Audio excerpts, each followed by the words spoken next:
ومن آياته الليل والنهار لا تسجدوا للشمس ولا للقمر واسجدوا للذي خلقهن. وقال رسول الله صلى الله عليه وسلم إن الشمس والقمر آيتان من آيات الله لا ينكسفان لموت أحد ولا لحياته فإذا رأيتموه فادعوا الله وافزعوا للصلاة وافزعوا إلى الصلاة فتصدقوا وكبروا الله. Hadirin kaum muslimin, jamaah salat Idul, jamaah salat kusuf matahari, gerhana matahari pada hari ini, alhamdulillah kita ditentukan dan ditakdirkan oleh Allah Subhanahu wa taala dapat melaksanakan salat gerhana. Semoga salat kita diterima oleh Allah Subhanahu wa taala. Saudara-saudara, suatu riwayat yang disampaikan oleh Imam Malik dalam Muwatta, Asma binti Abi Bakar begitu mendatangi satu ketika kepada Aisyah radhiyallahu anha, ternyata mendapatkan Aisyah sedang ikut salat bersama Rasulullah sallallahu alaihi wasallam. Kemudian Asma berkata, "Malin nas?" Aisyah radhiyallahu anha ketika salat berisyarat ke atas langit. Kemudian artinya ada gerhana di langit. Asma bilang, ayat, artinya tanda kebesaran Allah. Aisyah mengangguk dalam kondisi salat. Subhanallah, maka ikutlah beliau salat. Saudara-saudara yang dirahmati Allah Subhanahu wa taala, maka dalam riwayat itu Asma mengatakan setelah salat Rasulullah SAW berkhutbah menyampaikan pesan-pesan. Di antaranya Rasulullah SAW bersabda, "Inni ra'aitu lam akun arahu min qabl bi maqami hadha." Saya melihat hal-hal yang belum pernah saya lihat sebelumnya dahulu. Saya diperlihatkan surga dan neraka. Demikian sebagai mukjizat kepada Rasulullah SAW, kejadian fenomena alam ini menjadi sebab Rasulullah SAW diperlihatkan hal-hal yang gaib. Saudara-saudara yang dirahmati Allah Subhanahu wa taala, hadis lain Rasulullah SAW bersabda, di mana terjadi juga ketika putranya Ibrahim yang ibunya itu adalah Maryam al-Qibtiyah meninggal dunia, dan pada hari itu terjadi gerhana. Kemudian di antara masyarakat ada yang beranggapan mungkin ini adalah menunjukkan keagungan si fulan karena meninggal. Ada dalam kondisi itu pula dan juga melaksanakan salat kusuf. Rasulullah SAW bersabda, tentunya dalam khutbahnya, "Inna syamsa wal qamara", sungguhnya matahari dan bulan itu ayatan min ayatillah, dua tanda kebesaran Allah yang dari berjuta-juta atau beberapa banyak ayat-ayat dan tanda kebesaran Allah. La yankasifan atau la yankhasifan, keduanya tidak akan terjadi gerhana. Limauti ahadin, karena kematian seseorang, bukan karena kematian kemudian terjadi gerhana. Sudah sebelumnya sudah ada rencana, sudah ada takdir yang ditentukan. Wala lihayatiha, wala lihayatihi, atau karena kelahiran seseorang terjadi lahir seseorang ada gerhana seakan-akan itu merupakan penghormatan. Tidak. Akan tetapi itu adalah kekuasaan Allah Subhanahu wa taala. Maka ketika dilihat itu terjadi, hendaknya segera segera berdoa kepada Allah Subhanahu wa taala. Lakukan salat dan banyaklah bersedekah. Demikian yang dianjurkan oleh Rasulullah sallallahu alaihi wasallam. Oleh karena saudara yang dirahmati Allah Subhanahu wa taala, hari ini kita melaksanakan salat khusuf gerhana matahari, maka dalam rangka kita agar bisa menghubungkan hidup kita dengan alam. Artinya Allah Subhanahu wa taala menciptakan alam semua ini dan kita diingatkan dengan fenomena alam ini supaya ingat kepada Allah Subhanahu wa taala, bukan karena adanya sesuatu yang menguntungkan atau merugikan, melainkan kita diingatkan supaya ingat kepada Allah Subhanahu wa taala. Dan kalau kita perpanjang dengan tujuan hidup kita, tidak ada lain hidup kita ini melainkan bagaimana kita melaksanakan tugas yang Allah berikan kepada kita sebagai manusia, dan Allah siapkan balasan untuk seluruh aktivitas yang kita lakukan, baik ataupun buruk, akan ada neracanya di akhirat nanti.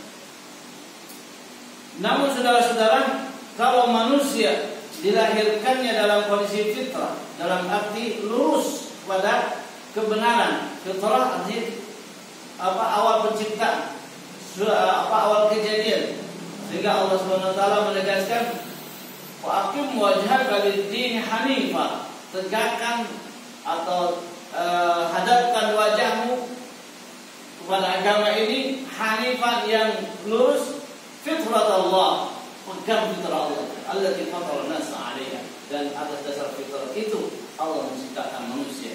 Ini fitrah biasa diartikan kesucian, karena ketika awal kejadian segala sesuatu suci. Kalau manusia juga dalam hadis disebutkan kullu mauludin yuladu 'ala al-fitrah, ala fitrah atau 'ala al-fitrah, itu dalam kondisi awal kejadiannya tidak ada apa. Lebih dari itu perjanjian seluruh manusia, seluruh roh manusia sebelum tercipta menjadi manusia itu sudah dinyatakan di surah Al-A'raf ayat 172. Allah mengambil janji dari seluruh yang akan lahir sebagai anak cucu Nabi Adam. Wa idza akhadha rabbuka min bani Adam min zuhurihim dzurriyyatahum wa ashhadahum ala anfusihim.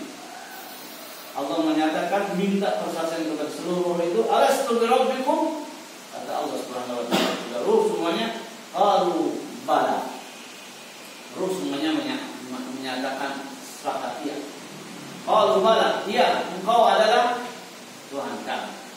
Tetapi kemudian ketika lahir dan kaum bumi, Rasulullah menyebutkan fa'abawahu yu'bidanihi aw yunasiranihi aw yumajjisanihi. Maknanya lingkungan anak kecil akan mewarnai kehidupannya. Ketika ada pertanyaan, kalau seorang manusia dilepas, apakah akan sampai kepada keridhaan Allah dan mengenal Allah Subhanahu wa taala? Jawabannya, kalau tidak ada penghalang, tidak ada penyebab yang menghambat, ya, karena fitrahnya akan sampai ke sana. Tapi dalam hidup ini tidak seperti itu, karena ada penghambat. Apa penghambatnya? Hawa nafsu. Apa penghambatnya? Syaitan. Syaitan dan hawa nafsu itu adalah berkoalisi sehingga manusia dihalang-halangi. Ma min mauludin illa wa qulna alaihi syaitan. Ada syaitan. Saudara-saudara yang dirahmati Allah Subhanahu wa taala. Oleh karenanya, keharusan kita umat manusia ini senantiasa mencermati hidup dan mencerminkan diri kepada ajaran Islam. Kenapa? Hidup kita akan senantiasa digoda, akan senantiasa diselewengkan oleh penggoda itu, kecuali yang berusaha untuk mempertahankan. Saudara-saudara yang dirahmati Allah Subhanahu wa taala, banyak umat manusia ini tergoda oleh kondisi lingkungan. Lebih-lebih yang tidak mau mempelajari ajaran Islam. Yang mau mempelajari pun seringkali terabaikan. Kenapa? Belum tuntas pelajarannya, dan lebih dahsyat lagi godaannya. Ada godaan hawa nafsu, ada godaan syaitan. Nah, oleh karenanya, saudara-saudara yang dirahmati Allah Subhanahu wa taala, fungsi dan tujuan kita sebagai manusia melaksanakan tugas. Tugasnya apa? Wa ma khalaqtul jinna wal insa illa liya'budun. Jin dan manusia diciptakan tugasnya menjadi hamba Allah, mengabdi, beribadah kepada Allah Subhanahu wa taala. Kemudian selain itu ada tugas tanasuh wa tawasau bil haq, tawasau bis sabr, artinya saling menasihat, meluruskan yang salah, yang mengajak yang kurang baik. Itu saja. Adapun kemudian kita memberikan penilaian kepada orang lain, itu bukan tujuan kita. Itu bukan tugas kita. Kita mampu menghindar dari menilai orang lain, itu yang paling bagus. Kalaupun kita melihat orang yang keliru, kita nasihati, itu adalah pahala. Tapi kalau tidak, itu yang terjadi, kita disuruh melewati atau melampaui otoritas sebagai manusia yang sekedar melaksanakan tugas menjadi penilai seperti malaikat. Malaikat yang ditugasi oleh Allah sebagai pencatat amal. Sudah dirahmati Allah Subhanahu wa taala, maka mudah-mudahan dengan adanya fenomena alam seperti sekarang ini dan kemudian kita kembali kepada Allah Subhanahu wa taala dengan salat dan mengambil hikmah, semoga kita dijaga oleh Allah Subhanahu wa taala, diberikan kemampuan untuk melaksanakan tugas hidup menjadi hamba Allah Subhanahu wa taala, dan inilah yang kita harapkan.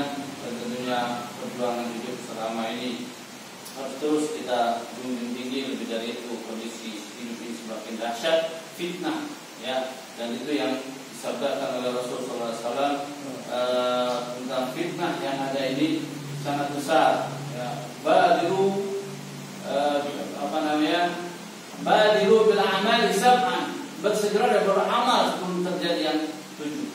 Banyak fitnah. Atau dalam hadis lain, badiru bil amali fitanan kaqita'il lailil mudlim.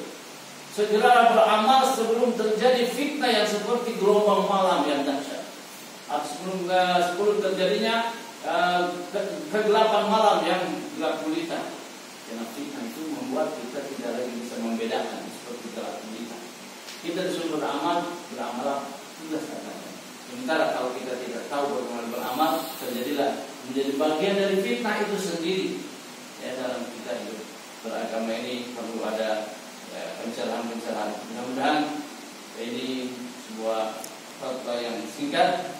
Kita bersama hikmah, kita berdoa kepada Allah Subhanahu wa taala. Bismillahirrahmanirrahim. Alhamdulillahirabbil alamin. Hamdan yuwafi ni'amahu wa yukafi mazida, ya rabbana lakal hamdu kama yanbaghi li jalali wajhika wa 'azimi sultanik. Subhanaka la nuhsi thana'an 'alaika anta kama athaita 'ala nafsika, falakal hamdu hatta tarda, wa lakal hamdu idza radita, wa lakal hamdu ba'da ridha. Allahumma shalli wa sallim 'ala sayyidina Muhammad wa 'ala ali sayyidina Muhammad. Allahumma ihdina bihudaka waj'alna mimman yusari'u fi ridhak, wa la tuhdina waliyyan siwak, wa la taj'alna mimman khalafa amraka wa 'asaq. Wa hasbunallahu wa ni'mal wakeel, wa la hawla wa la quwwata illa billahil 'aliyyil 'azim. Rabbana innana sami'na munadiyan yunadi lil iman an aminu bi rabbikum fa amanna. Rabbana faghfir lana dhunubana wa kaffir 'anna sayyi'atina. Rabbana wa atina ma wa'adtana 'ala rusulika wa la tukhzina yawmal qiyamah innaka la tukhliful mi'ad. Rabbana taqabbal minna innaka antas samiul 'alim wa tub 'alaina innaka antat tawwabur rahim. Rabbana atina fid dunya hasanah wa fil akhirati hasanah wa qina adzabannar. Sallallahu ala nabiyyina Muhammadin wa ala alihi wa sahbihi wasallam. Walhamdulillahi